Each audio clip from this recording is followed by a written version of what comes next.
I'm gonna go pull them out of my wife's carrier. She deserves better than that. And I was like, aw, that's sweet. Hi everyone, welcome back to the channel. It's excellent to have you here as always. Thank you for watching. Welcome back to the VSO range. We have some testing to do here for you today. Today we're talking about ShotStop Ballistics. Now, if you guys aren't familiar with the controversy surrounding ShotStop Ballistics, I have a full video that I'll have listed on screen here and all the relevant places for you to go run down so you can get the full synopsis. But basically, to give you the cliff notes, is that they were a body armor manufacturer out of my state of Ohio, and they basically got caught defrauding a whole bunch of their customers, slipping in Chinesium into their body armor products. And that in and of itself, as far as I'm concerned, isn't really a problem. The problem is their plates started failing random spot checks. So that's a big problem. And obviously there are legal considerations with defrauding the government and things like that. So they have been shut down. Well, what we have here today is a ShotStop ballistic plate. Now, this was provided to me by the good folks at Wit Machine. You guys have seen many things from Wit Machine on the channel here before, so we thank them very much for making today's video possible. But what we're gonna do is, this is a date of manufacture 3 of 2018. And I have some older plates than this that they also forwarded to me. We're gonna shoot this thing. It's rated for NIJ level 3+. So today we are going to shoot 7.62 by 51 at it. We are not using a calibrated backstop. We will be shooting 6 rounds spaced out on this plate to see if it does indeed stop the ammunition, number one. Because there are many questions out there. Does it still work? Can I still wear it? You know, all that sort of stuff. The answer is unknown right now. This is going to be a sample size of one. We're going to test this. Does it stop the stated 6 rounds of spaced out 7.62 by 51? And then after we do that, provided that it actually passes and stops all the ammunition, we're going to tear this plate apart and see if we can detect any Pacific Rim origin materials. And if we do, then we'll go older in the plates. Now, I don't currently have any of the manufactured last year plates, but if you know somebody who has some that wants to send them in for testing, then we'll do that as well, provided that we can't mark this as a counterfeit product at what did I say, March of 2018. But anyway, let's go ahead and get this thing set up and do some shooting. To belabor the point and make sure that this is clear, I'm not an NIJ testing lab, and this is not an NIJ calibrated backstop. It is simply something that is set up to give a little bit of give so that there isn't a scissoring action, so that there isn't a cutting action between the projectile and the backstop when it impacts the plate. This is simply a bag of play sand followed up by a layer of clay.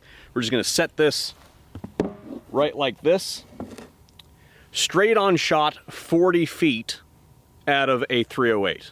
Now, I fully expect this to fall down each time that I shoot it, so when I go up there to set it back up, we'll check to see if it went through, and if we don't make it a 6, then we'll halt the test early. What we're gonna be using is this stuff. This is 308A from Fiocchi. It is rated for 2,890 feet per second, which is a little bit over the standard, but you know, horseshoes, hand grenades, right? And what we're gonna be using here today is this guy right here. This is a Stag 10, and I forgot my hearing protection over there. First shot, we're just gonna center punch it.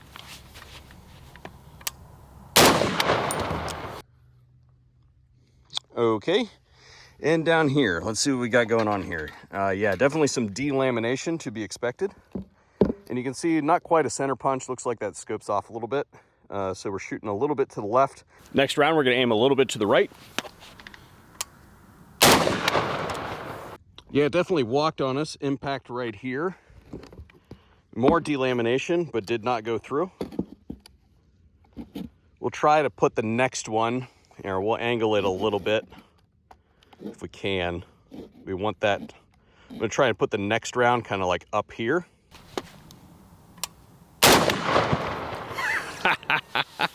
Okay, now we're getting some energy transfer, right?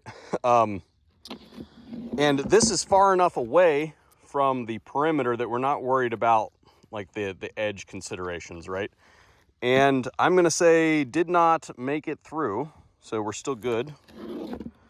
And the next one, I guess we'll start down here, maybe do this like 1, 2, 3.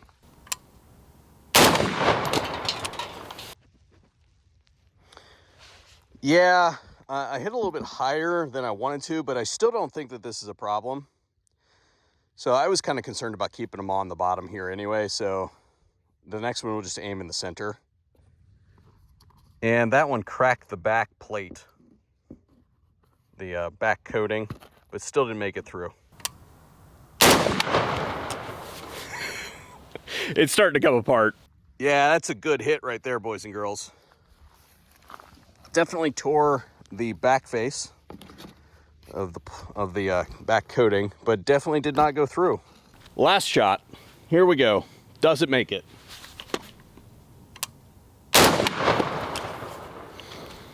Let's go find out. Indication is that we made it. Definitely separated the back, so did not make it through, but it has definitely torn the armor apart. Taking a look under the hood, so to speak. So to give you guys a reference point, we are here. This is the back plate, and there's the front. So we are right inside the back plate. Now, the definitive answer that I can give you is that I don't know. I cannot give you a definitive answer on whether or not this is authentic U.S. manufactured polyethylene. This is supposed to be a 100% polyethylene plate. However, I have my guesses, and I have a couple indicators that we'll go through now. The first thing that I'll point out is right here at the back, we have the serial number, and as far as I can tell, that points back to ShotStop. And for all intents and purposes, that is worthless to us right now because we do not have the shipping manifest. We have no way to tell the origin of that lot from that manufacturer, so we can't really do a whole lot with that information at this juncture, but perhaps in the future, and I will have a tight shot up there for you guys to reference in the future. Now let's get to the other indicators. The first indicator that I am going to talk about that this could possibly be foreign manufactured product is that this shit stinks. Like, it is making me kind of sick right now to sit here. Like, it is pretty noxious. It is not a good time to sit here. I kind of want to puke. Now, that could be a couple things.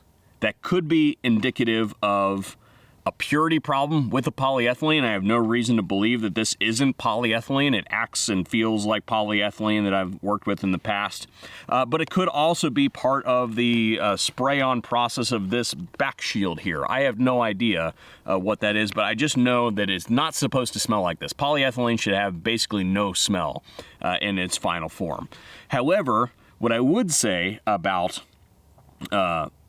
this product that appears to be polyethylene is that this looks like the real deal.